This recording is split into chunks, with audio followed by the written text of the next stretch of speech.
Welcome back to guys. स्वागत है आपका बेसिक नॉलेज में। आज मैं लेके आई हूँ क्लास 8 का चैप्टर नंबर 2, जो कि ऑलरेडी मैंने पार्ट 1, पार्ट 2, पार्ट 3 बना दिया है। आज मैं पार्ट 4 लेके आई हूँ। तो जल्दी से मेरी वीडियो को देखिए, लाइक करें, शेयर करें, ज़्यादा ज़्यादा सब्सक्राइब करें। चलो स्टार्ट करते हैं हम चैप्टर अपना। हमारा टॉपिक यहीं से रहता था, तो चलो कंटिन्यू करते हैं जल्दी से। प्राकृतिक वनस्पति का वितरण। तो देखिए, प्राकृतिक वनस्पति का वितरण किस प्रकार है हमारे देश में। वनस्पति की वृद्धि मुख्य रूप से तापमान और आर्द्रता पर निर्भर करती है। विश्व की वनस्पति के मुख्य प्रकारों को 4 वर्गों में रखा जा सकता है। देखो बेटा, इसमें क्या बता रखा था, जो वनस्पति की वृद्धि मतलब जो वनस्पति का बढ़ना है, वो मुख्य रूप से किस पर निर्भर करती है, तापमान कैसा है, आर्द्रता कैसी है, ठीक। और दूसरा आ जाता है, इसको कितने भागों में बांटा गया, 4 भागों में।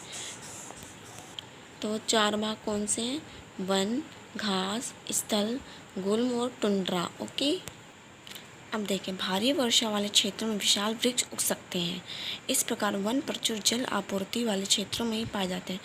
जैसे जैसे आर्द्रता कम होती है, वैसे वैसे वृक्षों का आकार और उनकी सघनता कम हो जाती है। देखो बच्चे, सिंपल सी बात है, अगर बारिश होगी तो पेड़ पौधे ज़्यादा अच्छे से बढ़ते हैं। आपको पता है, बारिश के बिना पेड़ पौधे अच्छे से ग्रोथ नहीं कर पाते। तो इसलिए बारिश होती है तो अच्छे से बढ़ पाते हैं पेड़ पौधे। और आर्द्रता अगर कम हो जाती है तो वृक्षों का आकार भी कम हो जाता है, ठीक। उनकी सघनता मतलब उनकी जो घनता, मतलब घना होता है ना पेड़ पौधे, कुछ पेड़ बहुत घने होते हैं, कुछ कमज़ोर होते हैं, तो वो पौधे कम घने होते हैं, ठीक। सामान्य वर्षा वाले क्षेत्रों में छोटे आकार वाले वृक्ष और घास होती है। मतलब सामान्य मतलब जो थोड़ी सी बारिश होती है, मतलब बहुत ज़्यादा नहीं, तो क्या होता है, छोटे आकार वाले वृक्ष उगते हैं, जिससे विश्व के घास स्थलों का निर्माण होता है। देखो, जो छोटी छोटी मतलब ज़्यादा बारिश नहीं होती, सामान्य तौर पर बारिश होती है, तो क्या होता है, छोटे छोटे घास उग जाते हैं। कम वर्षा वाले शुष्क प्रदेशों में कंटीली झाड़ एवं गुल्म उगते हैं, ठीक। तो जब बारिश कम हो जाती है ना, बहुत मतलब कम उगती है, तो इस टाइम पे क्या उगते हैं, कंटीली झाड़ियाँ और गुल्म उगते हैं। इस प्रकार के क्षेत्र में पौधों की जड़ें गहरी होती हैं। इसमें क्या होता है, जो ऐसे पौधे होते हैं उनकी जड़ें होती हैं काफ़ी हद तक, मतलब ज़मीन के काफ़ी अंदर में जाके होती हैं। वाष्पोत्सर्जन से होने वाली आर्द्रता की हानि को घटाने के लिए इन पेड़ों की पत्तियां कांटेदार और मोमी सतह वाली होती हैं, ठीक। कैसी होती हैं, कांटेदार और मोमी सतह वाली, ठीक। शीत ध्रुवीय प्रदेशों की टंड्रा वनस्पति में मोस और लाइकेन सम्मिलित है, ठीक। मोस और लाइकेन, ठीक। पिछले 2 शताब्दियों में विश्व में जितने लोग थे, इस समय उनसे कहीं अधिक लोग हैं। मैंने पहले आपको बताया जनसंख्या बढ़ती जा रही, तो देखो पिछले 2 शताब्दी में जितने, उससे इस साल काफ़ी अधिक है, ठीक। बढ़ती जनसंख्या के पोषण के लिए, फसलों को उगाने के लिए वनों के विशाल क्षेत्रों से वृक्ष काट दिए गए हैं, ठीक। अब क्या करेंगे, जंगल जहाँ पे है वहाँ से, क्योंकि एक तरफ इंसान रहता है, जो बाकी की जगह जंगल, उनको क्या करेंगे, वो काट देंगे और वहाँ पे क्या करेंगे, खेती करना शुरू करेंगे, फैक्ट्रीज बनाएंगे, ठीक। विश्व भर में वनों का आवरण तेजी से समाप्त हो रहा है। इस बहुमूल्य संसाधन के संरक्षण की तुरंत आवश्यकता है। देखो ये क्या कह रहे हैं कि पेड़ों को जब काट दिया जा रहा है तो जंगल खत्म हो जा रहे हैं, ठीक।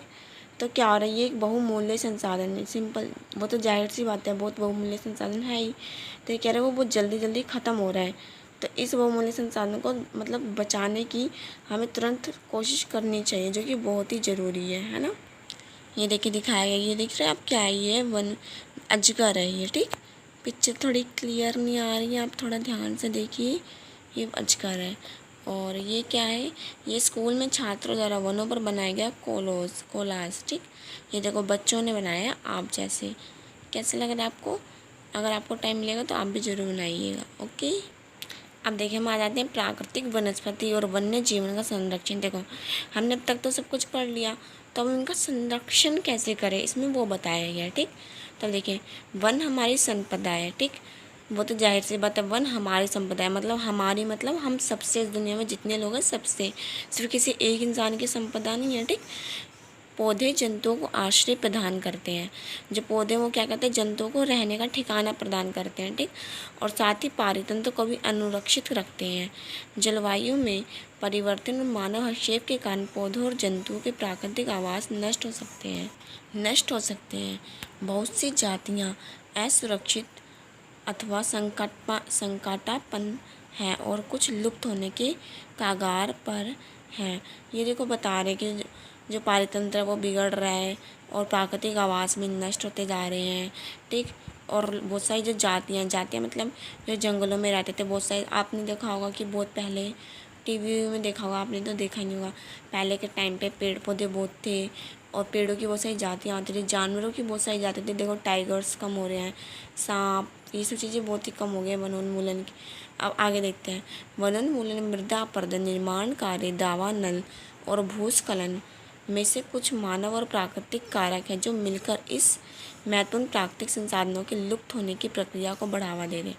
ये कह रहे हैं देखो क्या क्या चीज़ें जो इसको लुप्त होने में बढ़ावा दे रही है, मतलब जिसकी वजह से ये लुप्त हो रहे हैं। ठीक, एक है वनोन्मूलन, मृदा अपरदन मतलब पेड़ों को बहुत ज़्यादा काटना, मृदा का अपरदन हो जाना, और वो निर्माण कार्य मतलब बहुत सारी देखो जंगलों को काट के फैक्ट्रीज बना रहे हैं, बहुत सारे उद्योग बना रहे हैं। ठीक, बहुत सारी बिल्डिंग्स, बहुत कुछ बनाते रहते हैं। दावानल और भूस्खलन में से कुछ मानव प्राकृतिक कारक है और मिलकर मनुष्य भी इसमें बहुत ज़्यादा दोहन कर रहे हैं। कि देखो पेड़ों को कौन काट रहा है, मनुष्य ही तो काट रहा है ना।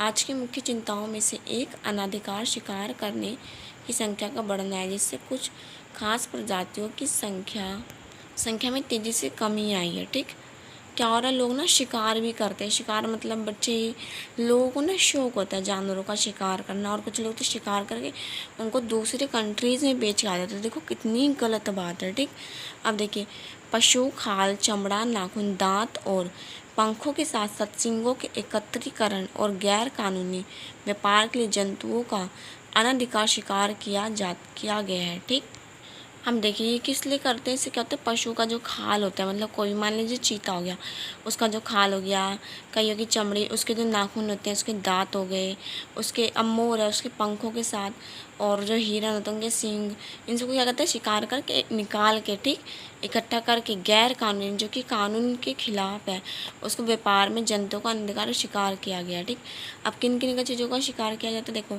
चीता, शेर, हाथी, ब्लैक बक, मगरमच्छ, दरियाई घोड़ा, हिम तेंदुआ, शुतुरमुर्ग और मोर है।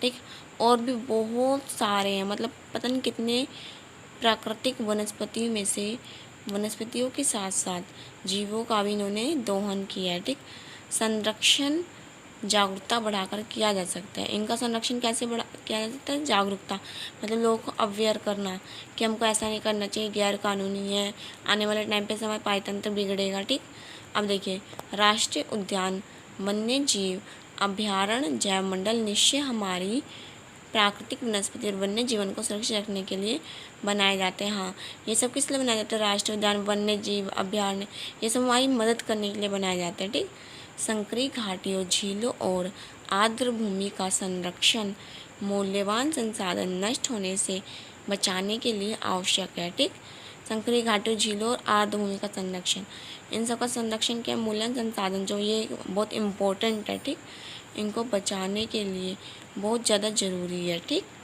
आप इस पिक्चर को थोड़ा ध्यान से देखिए, पता है क्या है, आप इसको ध्यान से देख के मुझे बता सकते हैं क्या है। ये हैगा ब्लैक बक को सुरक्षा की आवश्यकता है, मतलब इसकी सींग देखिए, इसकी सींग थोड़ी डिफरेंट है ना, कितनी अच्छी सी लग रही है, प्यारी सी, इसको भी निकाल लेते हैं। ठीक, और ये देखिए ये क्या छप रखा है, ये न्यूज़ छप रखी है, देखिए फॉरेस्ट फायर्स किल 41 इन क्रेसी। ठीक, ये देखिए ये क्रियाकलाप दे रखी है। ठीक, ये देखिए, अब ये देखिए यदि प्रजातियों की सापेक्ष संख्या को भंग न किया जाए तो पर्यावरण में संतुलन बना रहता है। हाँ, अगर हम जातियों को मतलब जो जंगल के जीव जंतु हैं, अगर हमको ना मारे, उनको भंग ना करें, तो क्या होगा, पर्यावरण का संतुलन बना रहता है और पायतन भी सही रहता है। विश्व के अनेक भागों में मनुष्य ने अपने क्रियाकलापों से अनेक प्रजातियों के प्राकृतिक आवासों में उथल पुथल कर दिए है। हाँ, अभी आपने बीच में सुना था हाथियों वाला जो हुआ था कांड, तो मैं ज़्यादा नहीं बताना चाहती, वीडियो बहुत ज़्यादा लंबी हो जाएगी, तो आपने देखा तो हो गई। तो वही है, अनेक पक्षियों और जीव जंतुओं के अंधाधुंध शिकार के कारण या तो वे विलुप्त हो गए हैं या विलुप्त होने के कगार पर है। अब देखिए इतना अगर शिकार करेंगे तो क्या होगा, या तो अधिकतर लोग ख़त्म हो चुके हैं, विलुप्त मतलब ख़त्म हो जाना। ठीक, और जो और आएंगे वो ख़त्म होने वाले हैं, मतलब लास्ट स्टेज उनकी चल रही है। ठीक, अगर अभी भी ना रोका जाए तो वो भी ख़त्म हो जाएंगे। प्रादेशिक और सामुदायिक स्तर पर जागरूकता कार्यक्रमों जैसे सामाजिक वानिकी वन महोत्सव को प्रोत्साहित करना चाहिए। क्या कह रहे हैं, हमें हर स्टेट में जाके सामुदायिक स्तर पर क्या करना चाहिए, जागरूकता फैलानी चाहिए। ठीक, जैसे वानिकी वन महोत्सव, इन सबको प्रोत्साहित करना चाहिए। स्कूल के बच्चों को ठीक पक्षी देखने प्राकृतिक कैंपों में जाने के लिए सब प्रोत्साहित करना चाहिए, ताकि वे विविध जातियों के निवास का अवलोकन कर सके। ठीक, इसमें बता रहा है कि जो स्कूल के बच्चे होते हैं उनको प्रोत्साहित करना चाहिए, ताकि वो जाके देखे वनस्पतियों के बारे में, पेड़ पौधों के बारे में, जीव जंतुओं के बारे में। ठीक, बहुत से देश पक्षियों और पशुओं को मारने और उनके व्यापार करने के विरुद्ध हैं। ठीक, ये देखिए, भारत में शेरों, चीतों, हिरणों, भारतीय सारंग और मोर को मारना अवैध है। किन किन को मारना अवैध मतलब गलत है, कानूनी अपराध है, जैसे कि शेर, चीता, हिरन, भारतीय सारंग और मोर को। ठीक,